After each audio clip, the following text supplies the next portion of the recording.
பூனையை அடிச்சு முடுக்கிறத விட மீனை மூடி வைக்கிறது நல்லதுன்னு என் அப்பா தாக்காரி அடிக்கொருக்கா சொல்லுவா. காலும் தோலும் தெரியற மாதிரி ட்ரெஸ் பண்ணிக்கிட்டு போட்டுக்கிட்டு காலேஜுக்கு போயிட்டு அவன் பாக்குறான் இவன் பாக்குறான்னு ஏன் சொல்லணும்? தாய் சுந்தரியின் பேச்சு கசப்பாக இருந்தது சுமிக்கு.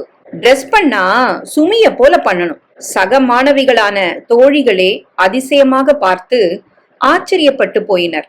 சுமி ஒரு நாள் கல்லூரிக்கு வரவில்லை என்றாலும் சக மாணவர்கள் அனைவருக்கும் நாளே வெறுமையாக இருக்கும். அனைவரையும் காதலித்ததால் அவளுக்கென தனியாக காதலர் யாருமே இல்லை.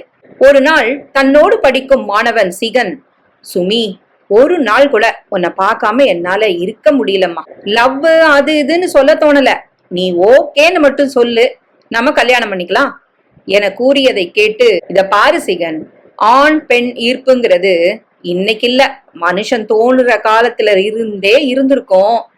இல்லன்னா நானும் நீயும் இப்போ இங்க நின்னு பேசிக்கிட்டு இருக்க சான்ஸ் இருக்கா? குறைஞ்சது 100 பேருக்கு மேல என்கிட்ட வந்து கல்யாணம் பண்ணிக்கலாமான்னு கேட்டிருக்கிறாங்க. அவங்கெல்லாம் இப்ப வேற ஒரு பொண்ண காதலிச்சுக்கிட்டோ இல்ல படிக்கிறதுல மட்டும் கவனம் செலுத்திக்கிட்டோ ஏதாவது தொழில் பண்ணி சம்பாதிச்சுக்கிட்டோ இருப்பாங்க. என்னோட முகமே கூட அவங்களுக்கு எல்லாம் மறந்து போயிருக்கும். ஒரு பொண்ணு அழகா இருந்தா அவளை பார்த்து கல்யாணம் பண்ணிக்கலாமான்னு மட்டும்தான் கேட்கணுமா என்ன? ரமி, ரதி, கயா, காம்யா, மாயா இவங்களெல்லாம் பார்த்தா கல்யாணம் பண்ணிக்கணும்னு உனக்கு தோணலையா? கவலைப்படாத சிகன், நீயும் ரொம்ப அழகாத்தான் இருக்க.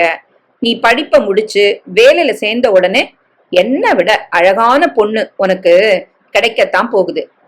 அப்போ என்ன மறக்காம இருந்தன்னா எனக்கு கால் பண்ணி நீ சொல்லு. இல்ல இல்ல, அதுக்கு சாத்தியம் இல்ல, நீ நல்லா இருந்தீனாலே போதும். அடுத்த நாள் கல்லூரிக்கு யாரும் வரவில்லை.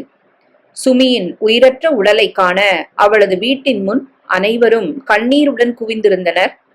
சுமி கடைசியாக எழுதியிருந்த வரிகள், என்னை நேசித்த பெற்றோரான சாமிக்கும், நான் வாழ காரணமான பூமிக்கும், எனது மனதை அழகை நேசித்த அனைவருக்கும் நன்றி. நாம் எப்படி வாழ்வது என்பதை நம்மால் முடிவு செய்ய முடியுமே தவிர எத்தனை காலம் வாழப்போகிறோம் என்பதை இயற்கைதான் தீர்மானிக்கிறது. காலம் முடிந்த பின் எதுவும் இல்லை நமக்கு சொந்தம். கிடைக்கும் காலத்தை மகிழ்ச்சியாக வாழ பழகுங்கள். முடியும் காலத்தை வேதனையின்றி ஏற்றுக்கொள்ளுங்கள். பூவில் வளரும் காய் கனிந்துதான் விழும் என்பதில் இல்லை. பலத்த காற்றுக்கு பிஞ்சுகளும் உதிர நேரும். அவளது தத்துவவார்த்தமான அனுபவ கருத்துக்களை படித்தவர்கள் மனம் பக்குவப்பட்டு